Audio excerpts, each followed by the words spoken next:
Hello and welcome back to A Life Afterlife Podcast with Deborah Gabby Baker. And today we have himself here, Ryan Chaos Curtis. I was so excited to meet Ryan. He has an incredible story. And for anybody who is watching that didn't know about Ryan, you are going to be intrigued to hear his story, just like I was. Okay, so take it away, Ryan. How are you? I'm good.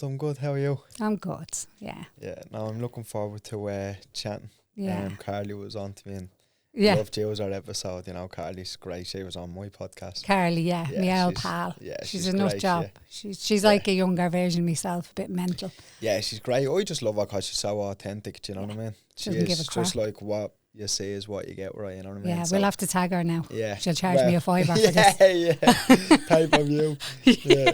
No, she's great. I just like people who are unapologetically themselves. Oh, yeah. Even if you don't agree with them, do you know what I mean? I just really like, I just think, especially now, so many people just don't say what they really want to say or really mean. Absolutely. You know, that's why I just don't really. So when you do find authentic people, I'm like, oh, they're good people. Yeah. And I just respect people even if they're being authentic and true to themselves, but they don't, I probably don't necessarily agree with what they're saying. I still respect them because they're standing up for It's what their they... truth. Yeah. You I know, always say that, respect stand in your own truths. Yeah, I do. You know? I respect that because especially today I feel like there's so many people who's not authentic, you know? Yeah, oh, absolutely. They live by the phone. Yeah. Yeah, well, it's just like they just kind of just play up to what they think people might want to say or might want to hear. Yeah. You know, because obviously when you say stuff that kind of goes against the norm or whatever, you know, Oh, absolutely. you're putting yourself I out do it there every to be day. screwed. No one ever agrees with what I do. Yeah, but it's a good thing, though. All I do is get judgment. I love it. Yeah. It's like, challenge me. Yeah. No, but it's good. It's good though, you know, because if you and that's what I say to people as well. If you're not getting some sort of, if you're not getting challenged or you're not getting hate or whatever, it means, you know, nobody cares about what you're saying because no matter what you do or what, and that's why I say to people, like, it's so important to be who you, like, true to yourself, because, you know, you're going to get judged anyway. It doesn't matter. Oh, it doesn't matter what you say. Yeah. You talk about religion or you talk about this, you talk about that. It doesn't matter. Somebody's going to have a difference in opinion and they're going to judge you for thinking the way you think. And my kind of thing is, like, the world would be a shit place if everybody just you know, thought the same and agreed on the same things. Absolutely. You know, So tell us a bit about yourself. Where are you from? I'm from Dublin 1 in town. It's a great area, Dublin 1. It's I remember coming across an article there a couple of years ago and it was voted the second worst place to live in all of Ireland, yeah. But I think it's a brilliant place. I raised. So when you say Dublin 1, where is Dublin 1? Like, what would that be? Like in and around the city centre. Okay. Do you know, like, just my house is like... Is it like Summer Hill and all? Yeah, Summer Hill. Oh, okay. Yeah, right. basically Summer Hill. Yeah, because I know there's Dublin 2 as well. That's the other side, That's is the south side. Okay. You know, so Dublin. So 1, you're a Nordy. a Nordy, yeah. I'm a Saudi. Yeah. I'm south side, Clondalkin. yeah. But there used to be trouble between. That was the north probably side the and south fourth side. worst place to live, was it, Clondalkin? Clondalkin. Do you know what? You're laughing. It was. It probably was. Yeah, it was. Then I God. think the third one was someplace in Limerick. So So you're posher than me, is yeah, that what you're saying? just a step I love up. it. Don't judge us. Oh, you will anyway. Well, look, like I said, it doesn't matter. I love that. So yeah, I'm from Dublin 1 city centre, north Deadly. city centre. Yeah. So I find that it's still very much like community based. And, you know, people rear other people's kids and they all look out for each other. Yeah. You know, like on Saturday last week, I was only in the tenement houses. Nice. So I run this ladies group in Nice where I live, and we went out for the day and we went to Henrietta Street. Ah, nice. Yeah. Brilliant. So yeah. we learned all about that and it was intriguing. I was like, oh, I love this, you know. Yeah. But it was very sad as well. Yeah. You know, yeah, and I'm then sure the were guy tough talked times then, about the, you know, the humanity of people, and even that they still have that way now in Dublin 1, Dublin 2. Yeah. That they still live that way where everyone knows everyone and they look out for each other. Do you know? I think it's getting less and less, I'm going to be honest. Do you? Yeah, definitely, yeah. I remember growing up and people would used to just walk into our house and it was kind of like... Now, I'm still close with all my neighbours and stuff. Are they just security conscious, do you think? I don't know. Like, media's made us all a bit paranoid. Yeah, I don't even know if it's that, to be honest. Like, you know, like, I don't know. It was just different times then. Like, people used to walk into our house and, you know, if you got a bit of butter, if you got a bit of milk or whatever, you know, and I know that's such a cliche thing to say, but it was true. That used to happen to us all the time. We were the same, like, my ma would say, go in next door and just, you know, ask her for a bit of sugar and run out, whatever, and then you give it back the next morning or whatever.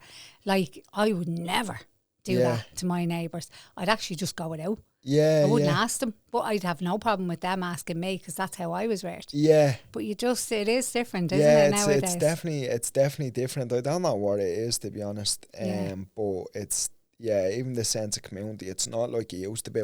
It used to be, rather. Yeah. And I think we are, like, I don't know, like, even though I do be laughing at me mother has passed away, but me auntie, she's like me ma, and like, even when I listen to her, I hear me ma, you know, but it's like so funny hearing all our friends, they all still sound like they sell fruit on Moore Street. Do you know, like, they have that, like, real thick, old Dublin accent, and I just don't really... I just think it's just disappeared in old Dublin, I used to walk in Moore Street. In Paddy Powers and the bookies. Right. When I was like 21, I walked there. No, I loved like it. Moore Street. I knew all the mad elves. You know? Yeah. And I just think it's getting less and less, and it's a bit sad, to be honest. You know, I just think it's slowly leaving. Yeah, absolutely. You know, unfortunately. But unfortunately, that's just the way it is. Yeah. I do think it's also an element of people are out for themselves, and I think there's a million different reasons for it. Yeah. And I think the biggest one is financially. You know? In what way? I think people are trying to one up on each other the whole time. Like what, keeping up with the Jones, kind of like everybody's trying to outdo. You know? Yeah. As well. There's a load of different elements to it, but there's paranoia from social, you know, the media. Yeah. And then there's financial things as well, you know. Yeah, maybe. You could call it greed, I don't know. You know? Maybe, because I know that, like, even my own ma, you know, her thing was keeping the house well. Yeah. Like, the house always looked well. Yeah. Didn't matter, you know, and I know the neighbours were like that, you know, so. Yeah. Even, like, little things, like, because when you were saying there about, like, financial and trying to keep up, like, I think that's kind of always been a way anyway, you know, so, like, I probably don't necessarily think that, just that, and that's just speaking from experience, because I know, like even the little row of houses where we live, when someone got something done, I was nearly like, all right, geez, she's had to get a new couch, I'll have to get a new couch, you know what I mean? So my mum was like, no, absolutely. It was like that with the neighbours, I remember, and be laughing, but they were gas back then, you know. Great times. How long is your mammy gone now? She died in 2016. 10 years. She died of COPD, smoked. Yeah. And she did eventually give them up, but sure, like, it was just years and years of smoking, you know. But there's loads of, you know, talking about, like, spirituality and that. So the body, it doesn't forget anything, okay? Yeah. And it's like her body would have been holding a lot of grief from all our losses anyway. And we hold grief in the lungs. Okay, yeah. So that would have made her sick even to begin with, if she had losses as a very young woman. And then rearing you without your dad, that would all be grief. Do you get what I mean? Yeah, definitely. And it was just even our own family was like a tough family. Like, I remember her telling me there was like 13 of them, and just like a real old school family as well. You know, me nanny was from Sheriff Street, and my granddad, he was like a boxer and stuff, you know. So that's where you get it. Yeah. But, like, even, like, little things, like you were saying, like, it was, like, a thing where the boys used to all box, like, me granddad and the sons and whatever, and even the medals, they'd all keep the medals, they'd shine the medals and stuff, you know. But like a pride thing. Yeah. I love that. So, Yeah, but it definitely runs in my family, you know. Yeah. Champions Avenue around where I live, it's actually named after my granddad and a couple of his friends. Stop. Yeah. How amazing is that? Yeah, class. So I love that. Yeah, Champions Avenue. So would you go around telling everybody? Yeah, a few times. Now, do you know what, to be fair, Champs like, me granddad. I'm shunned in the family because I do MMA. You know, well, I done MMA. Okay. They don't see it like boxing. In boxing, no. It's like what you kick somebody in the face, or you can't do that. Like, do you know what I mean? So so funny. Like, I'm just hugging them, really. Yeah, well, it's just like big bear hugs, I think. It's just like so funny because like it's loads of brain damage in boxing, and then they're like, oh, you can give somebody brain damage, but you can in boxing too. You know? Yeah, well, that's it. Like what I'm saying is in boxing predominantly, like it's way more brain damage than MMA. You know? Yeah. Because it's just repetitive hits to the head. Yeah, sure. They even have a saying, punch drunk, like. Yeah. So you know, it's but yeah, thank God you didn't end up like that, because you're actually quite with it, like. I was always very conscious about focused. it. I was very conscious about it. Yeah. You know, that was like one of the first early thoughts I had of like, you know, I was like, I want to live a good, healthy life for the rest of my life. You know, I don't want to be getting to like 40 and 50 and slurred me words and forgetting things and stuff. Because truthfully, I have predominantly in boxing, I have friends like that. Oh yeah. And there'll be like times where like a good while back where I'd be like, oh my God, like you just need to stop fighting now. You know what I mean? You need to stop. But they don't see it that way.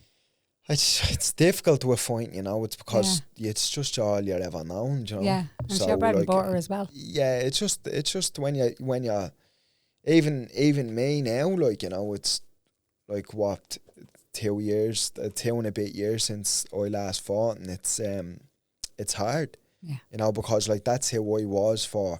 Now I was very conscious, I talk about this, I was very conscious even when I was younger not to make fighting my identity, like, because I've always known I was much more than a fighter, you know. I'm a good friend, good person, you know, and all them things, you know.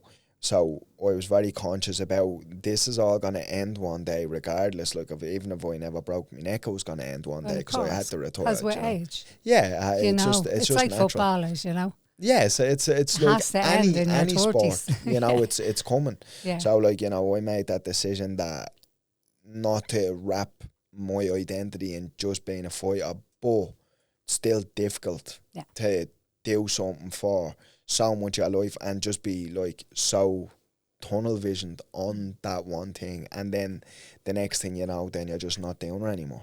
You know, it is difficult. So I understand where, like what you're saying, with friends who I even have, and it's so hard to let go. I get it, but it's bigger. Your health in your life is bigger than you know. Yeah. So your resilience is massive, isn't it?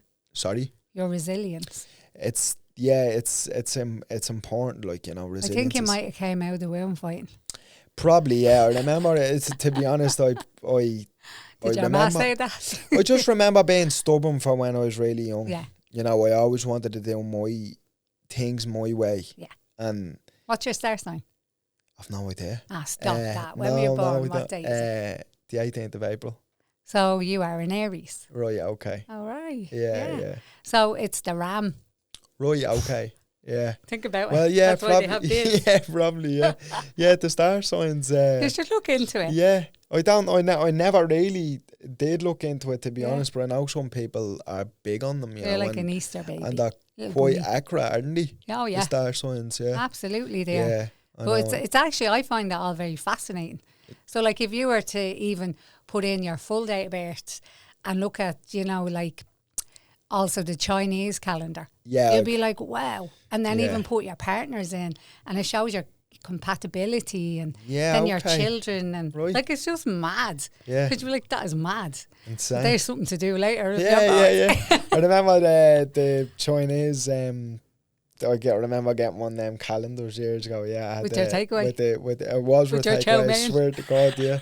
I remember the years ago they sent one out. I don't even know why they gave it. I wrote down it was the Chinese star signs. Yeah, it's mad though, but it all kind of rolls, and then like your partner and you, whatever her star sign is as well, the compatibility, you know. Yeah. I love all that. Yeah, no, I know some people are really big into it. I just never kind of thought about it to me much, to be honest. Yeah, I remember when I was working, actually talking about Moore Street when I worked in the bookies, this astrologer that was studying in Trinity, he was real posh now. Yeah. He was only a young fella, but I thought he was old. So he was probably 40. Yeah. But he used to come in and he'd be like, what's your star sign? What's your fella's star sign? But I think he was trying to find out if I had a fella. You know? Right, yeah, okay. So I was telling him, he goes, not compatible. That's never going to work. No way, he must have been. I'm waiting 40 years, like we're married 26 years. No way. Yeah. No way. So up yours, whoever your name. Can't remember your name. But yeah, isn't that funny? No, but sorry, I was getting confused there. You're not with your man 30 years, who the fella from Trent. Me right, fella sorry. Then. Okay. Yeah. Yeah, I thought you were saying. Where he had said not compatible. Yeah. That won't work. Well, obviously he must have been only saying it to... That's what I'm saying. Try and bring you out. Or else he's really bad at his job. Yeah. Do you know what I mean? It's gas, isn't it? But back to you. So you're not married yet? No. Yeah. No. She told me to say that. She texted me and says... said, ask the question. Yeah. Ask him, when are we getting married? That's what she said. Yeah. Not yet being the key word there, yeah. I think, isn't that another thing of debate? Like people, they don't seem to be tying the knot anymore as much as they did before. Like it was just a done thing in my day. Yeah, I just think the family traditions and stuff like that, and just the family unit as a whole is not as strong as it used to be. Yeah, it's bad. I think we've got... And then they're having like one or two kids where we had 5. You know what I mean? Yeah, it's just like, you know, that's like, I think I don't want to say traditional family values, but I do like big families and stuff like that, you know. And obviously today is kind of, because I was only talking about it on a podcast of my own, and was just saying, like, obviously, like, I'm not saying like gender role should be a thing. I was just saying to the guy that if someone ever broke into the house, like, I'm not saying to my parent, you go down and check, you know what I mean? It's like, just me as a man, this is just my personal opinion. Like, it's like, if you have a family and someone needs to die, it should be you. That's just my opinion. Because you're the man. I mean? Yeah. Do you know, because that's just what I believe, like, you know, and not to say that. Because you're the Aries. Yeah, well, you know, but if someone is gonna pose a threat to your family, like, you should be the one to have to deal with it, you know what I mean? That's just what I believe. But I just think, you know, the Red Bull comes out of you anyway. Yeah. If somebody's on your property and they're not meant to be. Yeah, well, 100%. And your babies are there, you're like, hang on a second. I think even women would do that. Yeah. But, or else that's just me. No, of course, they should definitely. I do understand what you mean. They should have to do it if a man is there, you know, but like, obviously, we're living in 2026 now, you can't say certain things like that. Yeah, no, but I think Ian will be the same. He'd be like, you wait there, I'll check it out, you know.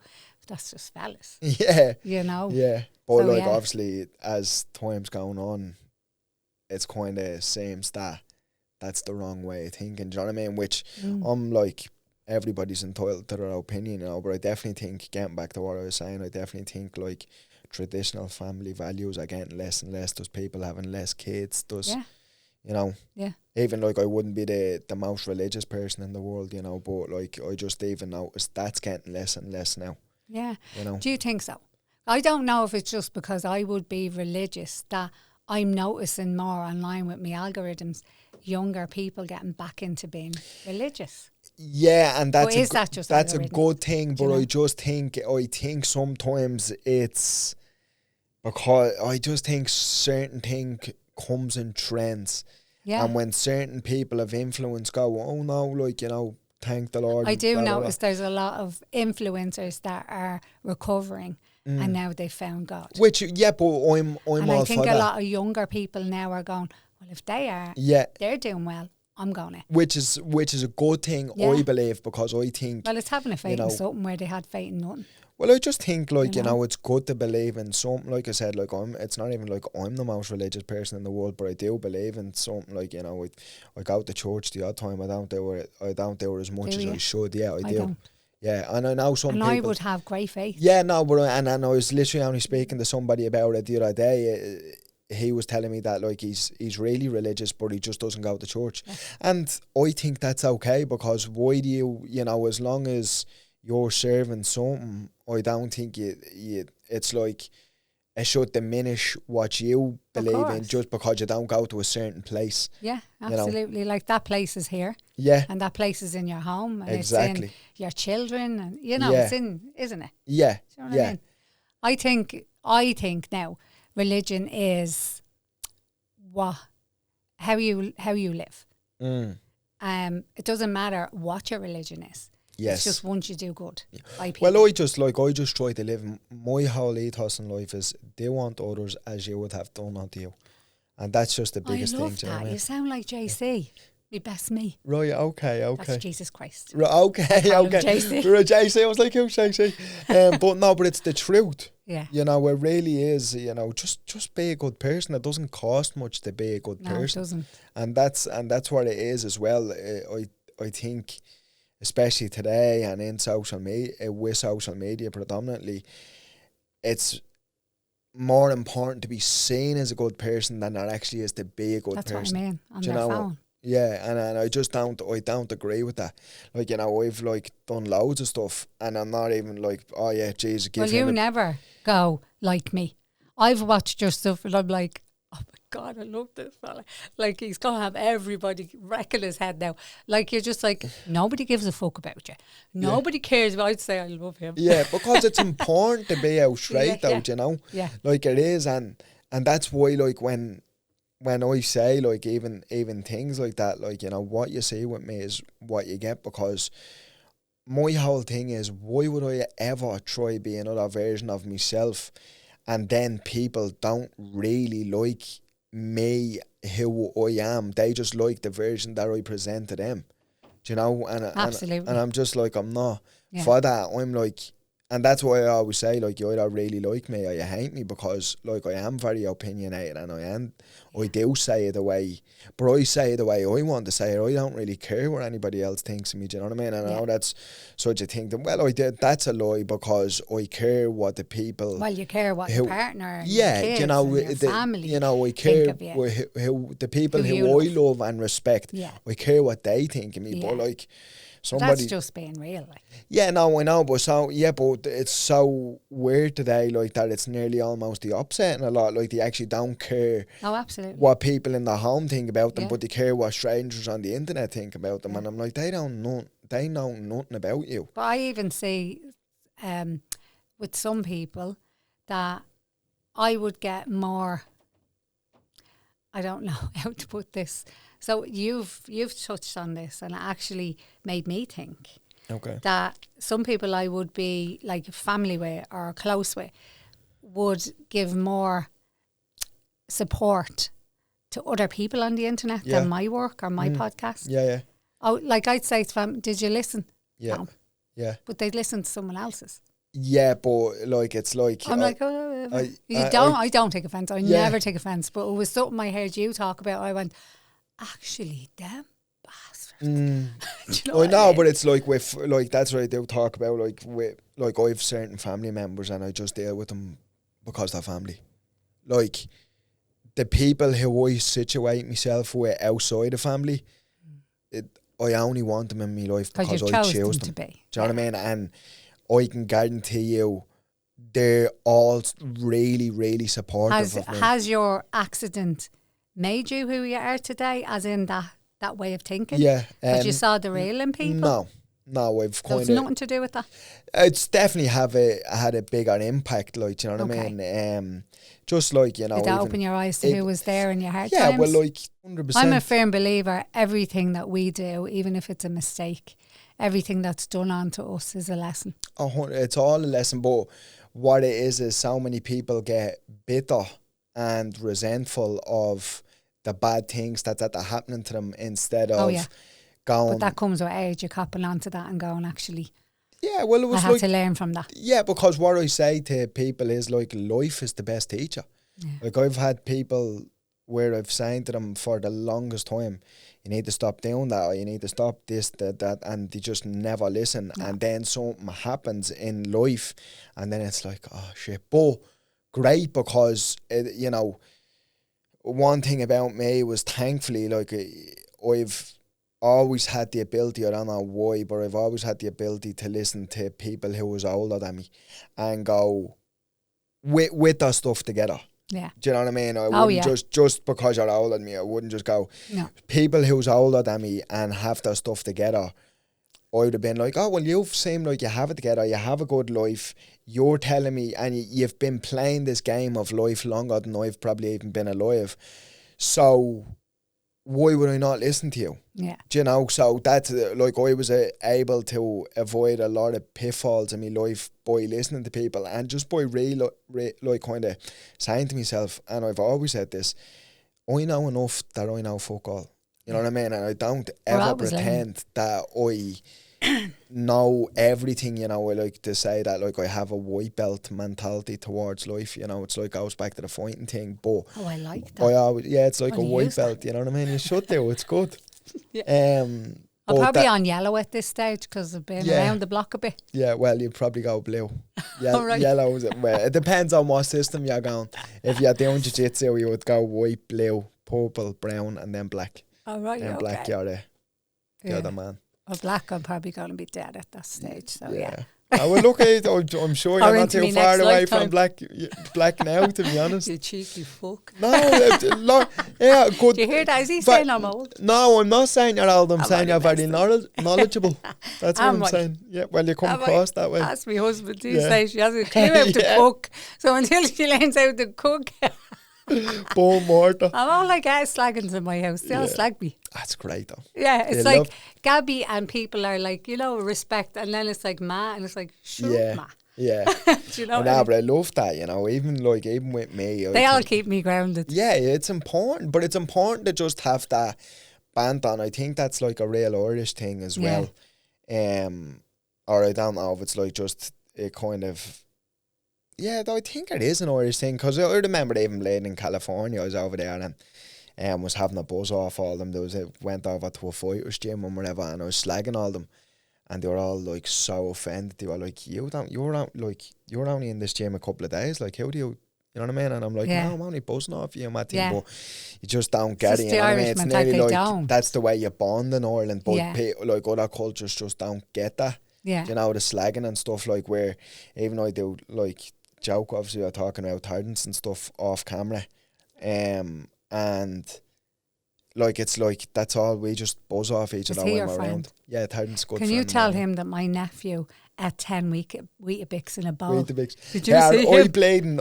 Did you see him, Lewis? That's my nephew. I stand by what he says about the whole Weetabix thing. Like 2 Weetabix is just like... No, we had the thing of my nephew up because he's a runner. Right. And he's a DJ, right? And he had 10 Weetabix before we ran. But like he's an Olympic runner. Like, right.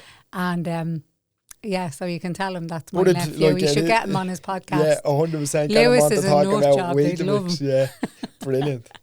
But yeah, no, it's just about the buzz and the banter. So it's important, and that's even with people like with me as well. I think they meet me and just think like that I'd be like going around screaming like David Goggins or saying mad inspirational stuff or whatever, and I'm just slagging people the whole time. No, you know what I mean? Just have a buzz, God. like, you know what I mean? Exactly.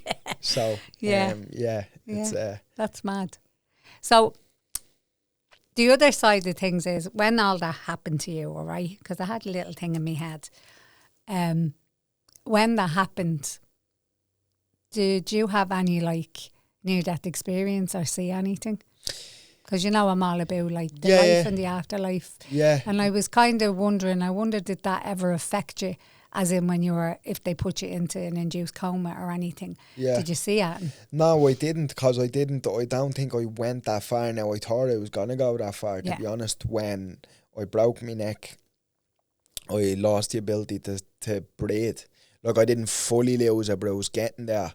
And then I remember just being really short of breath and thinking like, oh, I might die here, but thankfully I never got to a stage where I even... Well, you have so many like spirits around you, I don't think... Yeah. You know? Yeah, I think they'd be like, come on now. Yeah, hang You've too much to still do here, stay with us. Yeah. That's mad. And did you fall in love again? Yeah, you did, obviously. Because I always... I don't listen to your stuff, but anytime I did, I've heard you talk about loving people and having a love in your life and having your child. And it's a daughter you have, is it? Yeah, Cassia, yeah. How old is she now? She's 5. Ah, lovely. Yeah. Of So course. she's like the most important thing in my life. Like, Of course. she's like, yeah, she's just like a little mini me, to be Yeah. honest. Like, even when Is you she look at her, doing she you? looks like me, you know. And just the little things in her personality and stuff, Yeah. you know. So, Girls yeah, and their daddies. she's great, yeah. And it's like so funny when I was like, I remember like when I found out she was going to be a girl, I was really stressed, to be honest.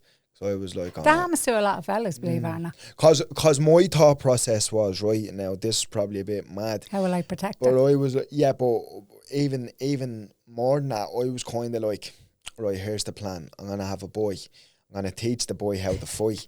And then nobody's ever going to be able, like, it's like, then he'll Teach just the gonna, girl how to fight and no fella will deny her. Yeah, 100%, but I wasn't thinking that at the time. I was just thinking, look, he'll always look after her. Obviously, I'll always look after her, but, you know, that's what I was like. I remember just thinking it'd be so much less stress if, you know, if they're going to the same school or they're in the same circles, he'd be always able to look out for her, you know what I mean? Yeah. But yeah, it's the best thing in the world, like, you know. It's crazy. Nothing's ever even There's kinda no close feeling to. like it, is there? No.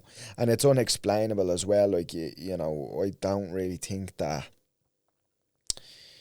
people talk about it and stuff, and even I have a couple of friends who are expecting babies, and I'm like, you just don't get it.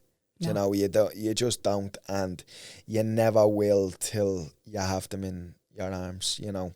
And that's it.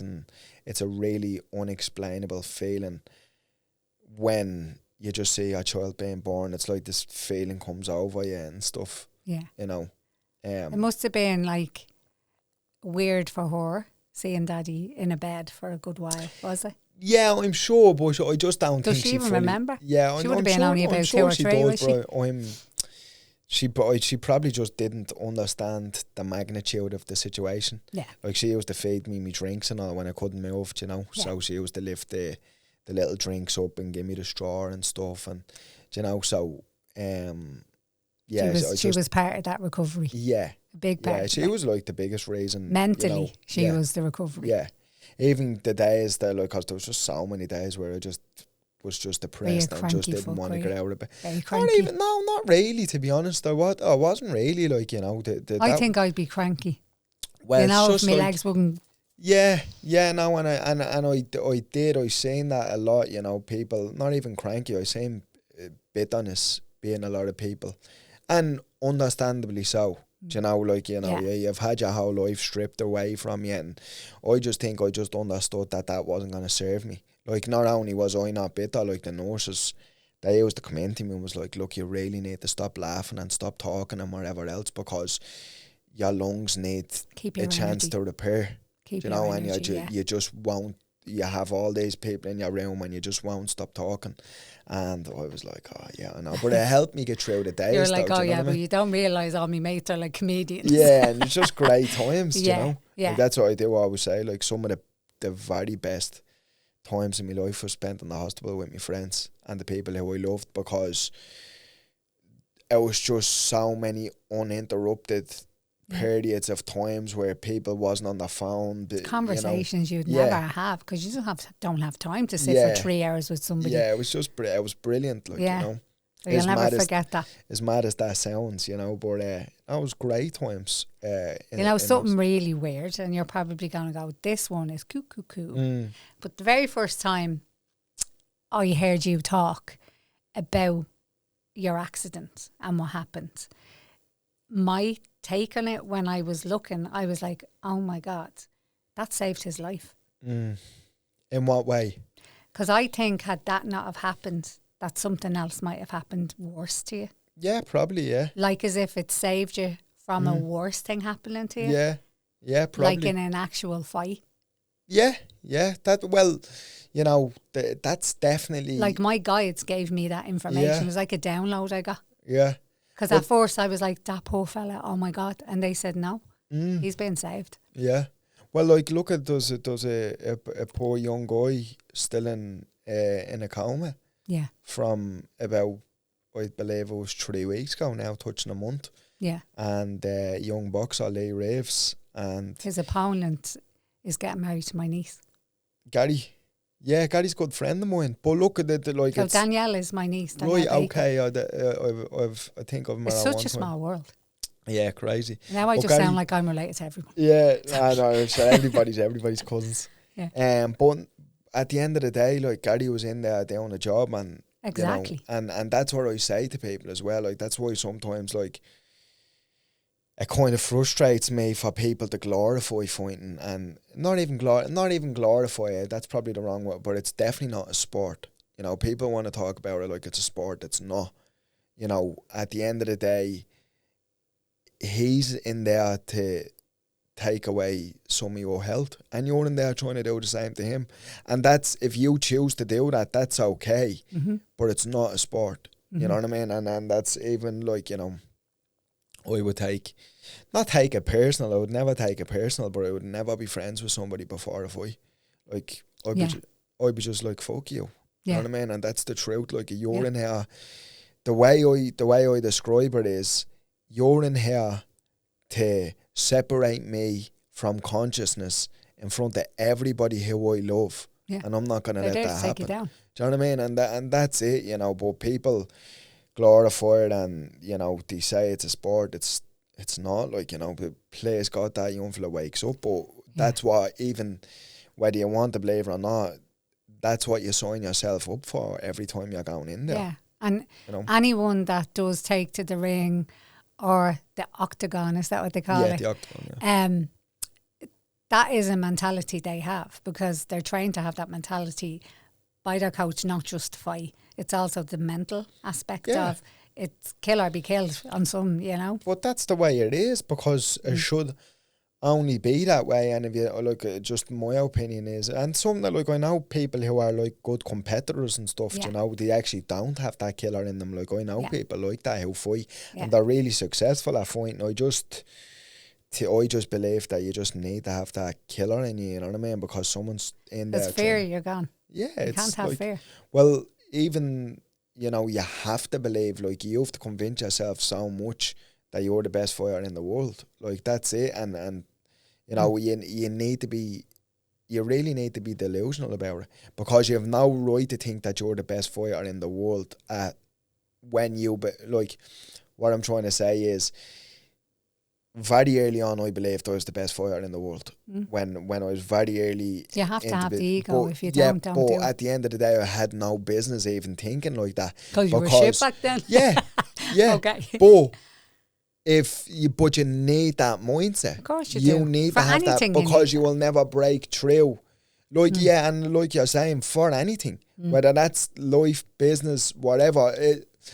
Well, what I mean by that is, if you're trying to get to the pinnacle of something, that's what I mean. If you're trying to be the best, you know, and to be honest, I don't really care what it is. I'm trying to be the best at it. Yeah. If you connect 4 down in front of me, I'm trying to win. Do you know what I mean? And you won more than you lost, and you were just about to become professional. Is that what happened? No, I was professional. Oh, you were? Yeah, I was professional. Yeah.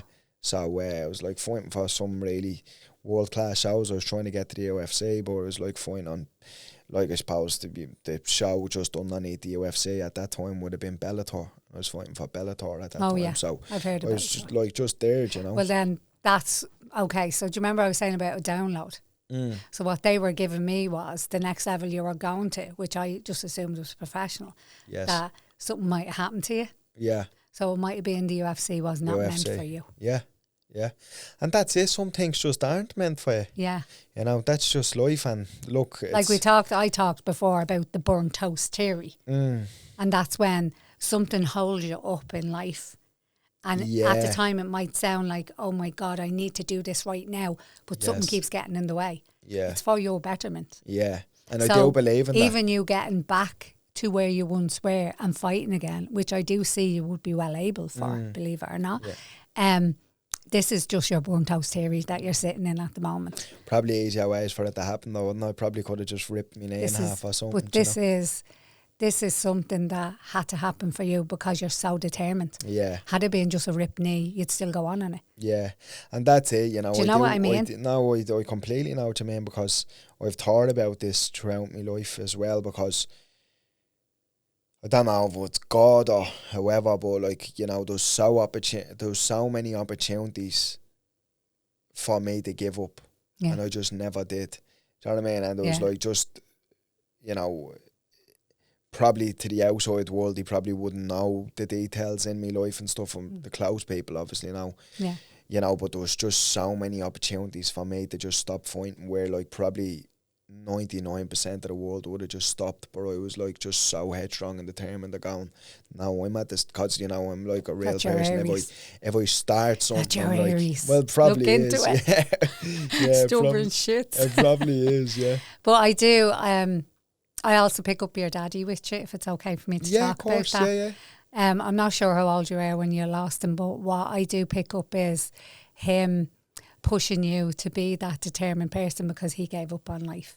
So I really feel like as a child he stepped into you, like physically stepped into your being and pushed you to be the person that doesn't do drugs, isn't into drink, lives the good healthy life and is determined. Yeah. So it's like he's almost living through you what he probably to do. would have wanted. Yeah. Do you get me? Yeah, because he was a good boxer as well, and you know he overdosed on drugs when I was 2 months old. So like I never really. So I actually would have loved to have an opportunity to. Well, he's within you then. Yeah. So he's living on in you. Yeah, no, it's because that kind of download I talk about. Yeah, I felt like he was a big part of that. Yeah, like he was showing me that. Yeah. That's so nice to hear, to be honest. No, it's brilliant. Yeah, like I like hearing things like that. I know at the start I said, "Is there anything you don't want me?" So that I didn't even say I was going to tell you what I picked up on. No, I like that. If that's like, okay. Yeah, no, I like to hear stuff. I am like very aware that what I do can upset somebody, but I know that mentally you're very strong. Yeah. So you can take it. Do you know what I mean? Yeah. Well, like like I said, like I like to hear things like that. You know. Yeah. Just because as well, it probably means more because I never actually had the opportunity to. Well, I did, but I don't ever remember when I was 2 months old. And with your ma, I kind of hear her going, fucking need you. Yeah. Do you know what I mean? About your dad, fucking need you. And then part of that grief stuck in her lung. Yeah. So that would have been the COPD. Yeah. So they're there together. Yeah. And there's like a Gansey load. I see about 8 people around you. Really, but there's a lot of like that kind of like what happened to your daddy. Right. I don't know if that's on his side of family, but there's a lot of people standing with your dad. Yeah. You know? Brilliant.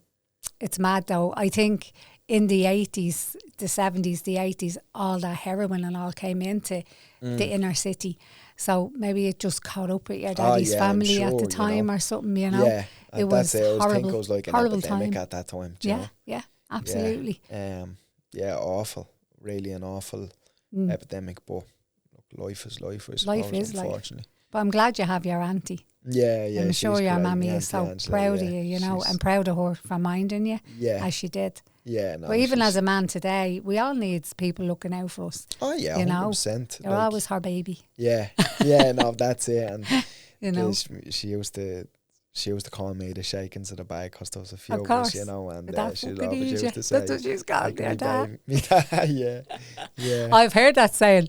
So you're the baba, okay? You're the youngest. Yeah. Lovely. Yeah, so she always used to say, "Oh, there's my baby," you know. So we used to add like a great relationship with my ma. Like I loved my ma so much. I was a mammy's boy, you know. Of course. Because I never had a dad, so. But you, in a way, would have also given her the reason.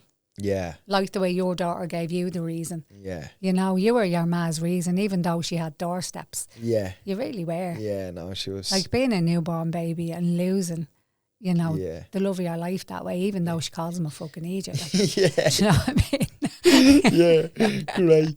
It sounds like me ma, all right. You know, but your ma's also, like, she's had her problems too. But let me tell you, she's like you, the resilience. Yeah. You know? Yeah, no, she was. My mum was amazing. Was tough, like, you amazing know. She person. was a great woman. Still talked about all the time. Yeah, all the time. I love that. You know, people, you slag her. Yeah. Oh, yeah. You even me, like, you know what I mean? I was slagging on, and yeah, she's great. Just keep all going. my friends loved her and stuff, you know. She was a good man, and she always had a joke with us every time we'd come into the house, and yeah, she was great. And I think that is part of grief. And it's like grief is that we loved. That's how I put it. Well, it's the price you pay for love, isn't it, grief? Yeah. Do you know, that's But I also feel like they're not dead when we played our music and talk about them, even slagging them. Do you know what I mean? Yeah. Like, they're not gone. Yeah. You know, I love that. No, I always feel like she's with me, and she's always there with And she me is. throughout this, you know. So I feel like your dad's like your guardian angel, if it's okay for me to say that. Course. And your mum's one of your guides. So probably your guide of resilience, you know. Yeah, no, I think the two of them are... They weren't ready to take you back. Yeah. Absolutely not. Yeah, there is a little girl with them, whoever that is. So maybe your mummy lost a baby girl or something. Two of my sisters passed away. Okay, because I pick up one baby girl with them. Yeah, not the ordinary. Neither of them was babies at that time. They're adults. Yeah. The little girl. So you got to find out if Mammy lost a baby as well. Yeah. Because she must have. Yeah. Probably in between somewhere. Was there 9 years? 9. But she used was there 9 years? Yeah. There's 9 of us as well. Yeah. She used to tell me though she did lose a baby, but it was a boy. Yeah. Yeah, it was a baby boy. girl in her arms. Yeah. Baby girl. No, that could be, but it was definitely a boy. I remember that. I remember telling me that. Yeah. Wow. Yeah, she named him Martin. Martin. Yeah, Martin. Yeah. Yeah. Oh, I remember. so cute. I remember her telling me that. Yeah. Yeah. The sisters, they're two of that little clique, as I call it, with your dad. Yeah. Because I'm just getting the waves. Yeah. They had a good relationship with me dad, from what I understand, you know. Yeah. My mother always used to say, like, they were great together. They're more like him. That's what she's saying. They were more like him. Yeah. Well, I did, you know, everybody always tells me I looked more like my ma. Yeah. You know. You got her smile. But, I definitely got my dad's hair. I remember he used to just have a big mop of hair, you know. Yeah. So, I've no fear of going baldy or that. So no, that's grand, isn't it? No turkey trips for you. Few greys in there. Now I don't really care about the greys. I'd be raging if I went baldy. It's a wonder you don't have white hair after everything you've been through. Yeah. Do you know, I remember the nurse coming in early on, and she was like, "Oh yeah, look, you're probably gonna start losing your hair and all." And with the shock, like. Yeah, but I assumed that's why she was saying. I was like, don't worry about it. You're like, don't worry, you don't know me. My blade and hairline is solid. Don't worry about it. And I'm solid. That's it. You know what I mean? So I remember it's not going nowhere. Yeah. I actually wasn't even too stressed about it, as mad as that sounds. Really? Do you know what I mean? It's so... Even sitting here now and thinking back at how unstressed I was about the whole thing is... But that's your soul. Yeah. You know that? No. When our soul knows something... See, us logically here, right, on the earth... But our soul is like dimensions above us, even though it's within us, yeah? So your soul knew that this was part of your life contract. Right. Because the soul knows what's before us. Okay. And what's for us. Yes. So your soul obviously was keeping you, as this physical person, calm. Because it knew this is just a storm. We're going to get through it. Right. That makes sense. Yeah, no, that makes sense, yeah. So sometimes you think, why did I not suffer? Or go, It's because the soul was actually just letting you know, this is it, we're all right. Different kind of things. Now then you can go way in and look at the moon and the stars, and that's too much now. Right. Do you know what I mean? Okay. You're just trying to get better. It's not that far now. No, don't go that deep. So now some people are into the astrology. moons and yeah. Now I love the moon now. Don't get me wrong, like I'd always put my crystals out. I was gonna say the every crystals. Night. Just to charge. It's kind of like plugging in your phone. Okay. I put the crystals in the window and I know the moon is charging them for me. Because everything I wear to either bring in on the left or give out on the right. Right, okay, yeah. So this one is amethyst. So what I was doing, I wore that on the right to give you calm. Nice. You know? Brilliant. Yeah. These are all just for my hormones because I'm So not I seen your man Tommy Mallet. He's putting them in shoes now, I think. Do you know your man Tommy Mallet used to be this... putting them in shoes? Yeah. Is it the red and black ones? I don't know if they're red and black is earth, so it grounds you. Yeah, I don't know if that... No, I don't think that the shoes themselves are different colours, but there's like crystals in the underneath them. So I'd say they're red or black crystals because them ones are the ones that ground you into the earth and help you make better decisions and you're walking in your truth. Right, okay. But you can just put them in your sock, like. Yeah. Sorry, Tommy Mallet. Yeah. He's going to batter me in the mallet now, isn't he? If I was going to say so, your feet being bits, but no, yeah. Yeah. So recovery-wise and where you are today, how are you feeling? Yeah, I feel great. Yeah. I feel great. I really do. And you're happy with your progress? Yeah. Like I am and I'm not, do you know. You're back in the gym? Yeah, I'm back in the gym.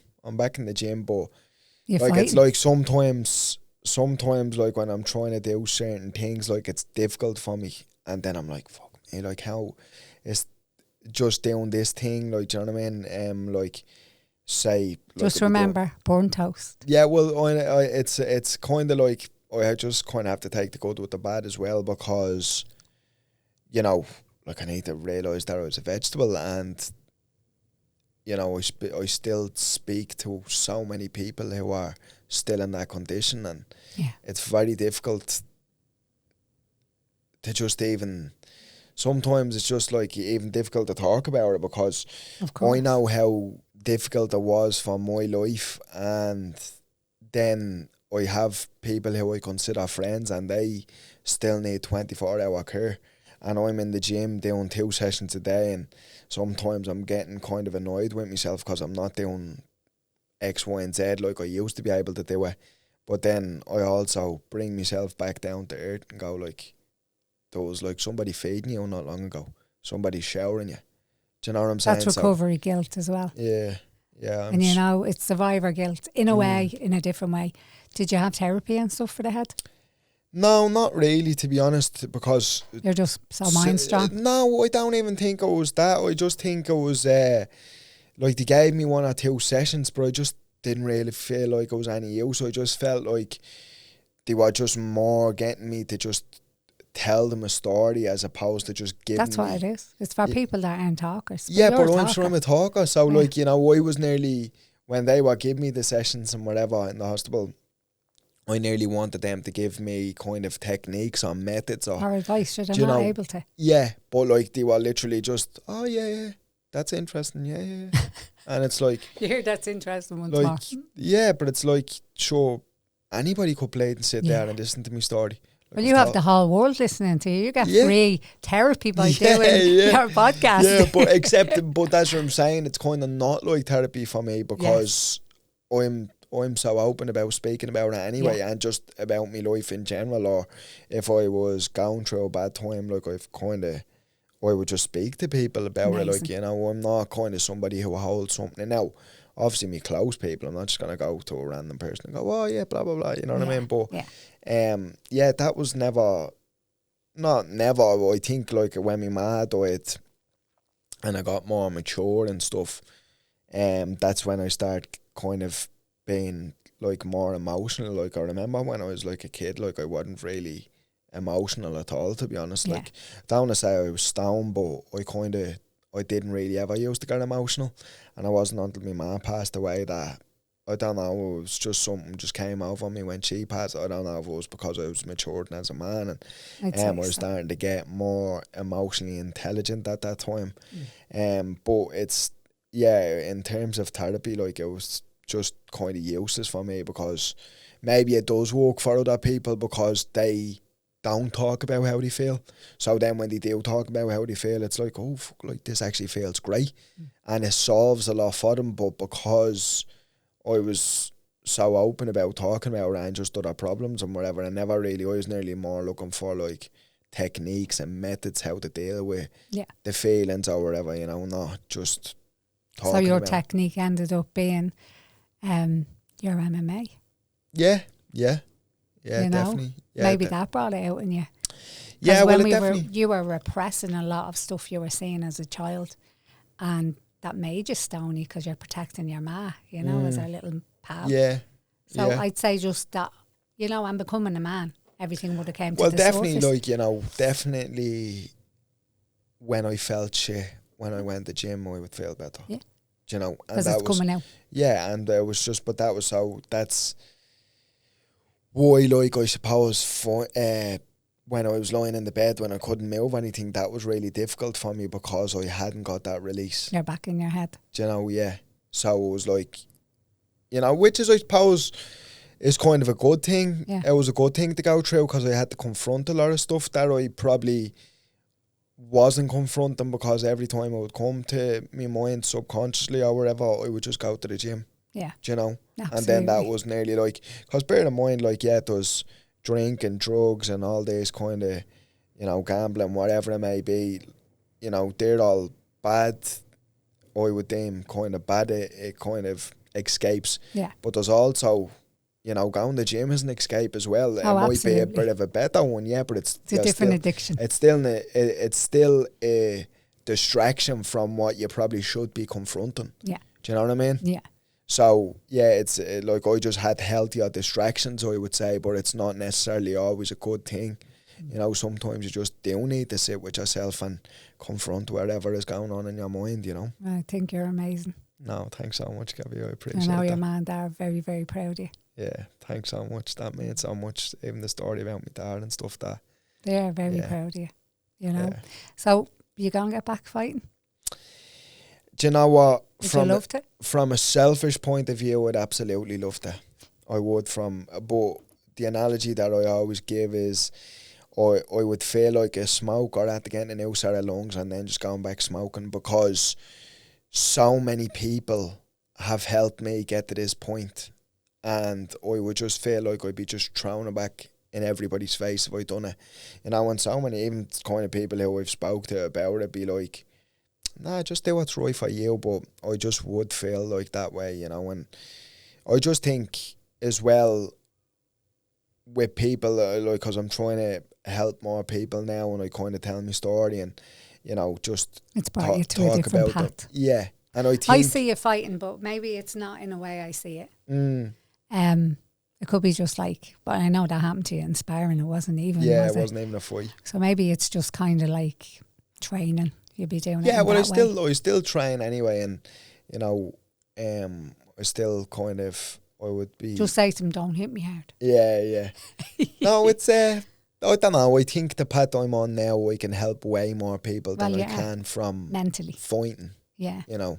And it could even be in the whole blood sport industry, helping people keep their head. Yeah. And to know, for the friends of yours that are still struggling to get better, walk or move, you know, you're there for them. Yeah. And even them just listening to your podcast, probably you don't realise what you're doing. Yeah. Just by that. Yeah. They're listening Well, to that is the premise of the podcast, you know, to help people, just give people tools. What's your podcast called? Made in Chaos. So the premise of the podcast is Made in Chaos. Obviously, my full name is Chaos, but the premise of it was how probably what you think is the worst time in your life actually makes you into the best version of yourself. So Made in Chaos, you know what I mean? And absolutely, that was like a big reason behind doing it. And beside the obvious that I actually just love to talk to people, you know.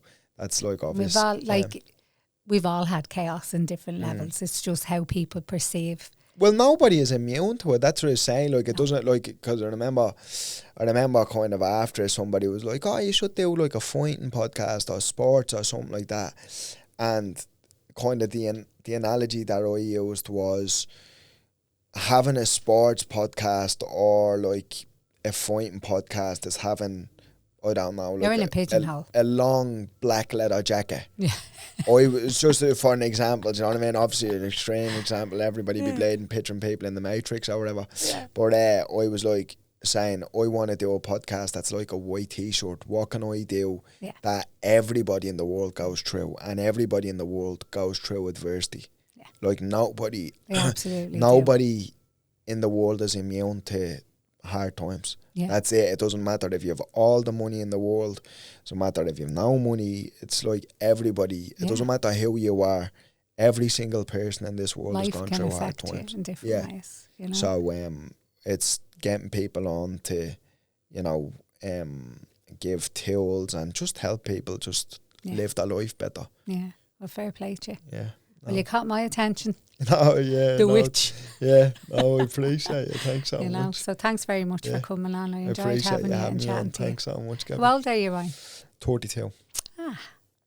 32, yeah. It's mad. Yeah, so I'm tipping on now. Yeah. Yeah, tipping on, so. Yeah, because you look so young. Yeah. Now, when I shaved the beard, fuck me, like I wouldn't... Do you look like a baby? Oh, yeah. Do you? When it's like, I look about 10 when I shave my beard. I love it. Yeah, we keep the beard, so. Yeah, I wouldn't get... When you're about 60, there'll be no beard. Yeah, about just 45. whip it off. Yeah. Yeah. So. Well, that's a good thing, you know. We won't argue with that. The good genes, what? Yeah. Oh, so as I said, thanks very much. Thanks so much for having me. I appreciate it. Thank you. All right. So that's a wrap for episode 8 of A Life Afterlife podcast. And I thank you all for tuning in. And until the next one, don't ghost me. A Life Afterlife podcast is for entertainment purposes only. I am not a legal, medical or financial professional, but I am your spiritual friend. Any spiritual advice given on this podcast is not a substitute for legal, psychological, medical or financial advice. Discretion is advised. You, my listener, holds full responsibility for your own spiritual results, growth and protection at this time. Thank you.